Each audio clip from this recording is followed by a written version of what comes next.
గారిని కలవడం జరిగింది. మరి అట్లాగే మా పటేల్గూడ గ్రామ పంచాయతీలోని అక్రమంగా వెలిసినటువంటి వెంచర్లపై మరి నాలాగు కూడా కన్స్ట్రక్షన్ చేయడం జరిగింది. ఇష్టారాజ్యంగా మరి అక్రమ వెంచర్లు వెలుస్తూ ఉన్నాయి. మరి వాటిపై మరి స్థానిక ఇక్కడ జిల్లా కలెక్టర్ గారిని కలిసి కోరడం జరిగింది. మరి వెంటనే చర్యలు తీసుకుంటానని కూడా హామీ ఇవ్వడం జరిగింది.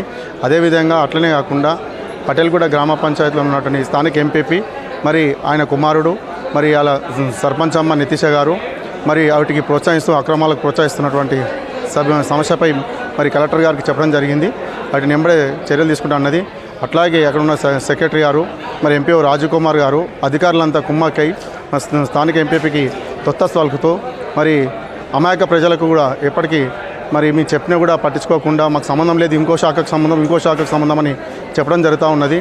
ఈ అంబేద్కర్ రాజ్యాంగం ఇచ్చింది ఈ విధంగా అని చెప్పి మేము ఎన్నిసార్లు కూడా దరఖాస్తులు ఇచ్చినా కూడా వాటిని తీసి తొంగినట్టు చూసినట్టు కూడా వివరించిన స్థానిక ఉన్నటువంటి ఎంపీఓ గారు అమీన్పూర్ ఎంపీఓ రాజ్కుమార్ గారు మరి దీనిపై కూడా సార్ కూడా మేడం కూడా చెప్పడం జరిగింది.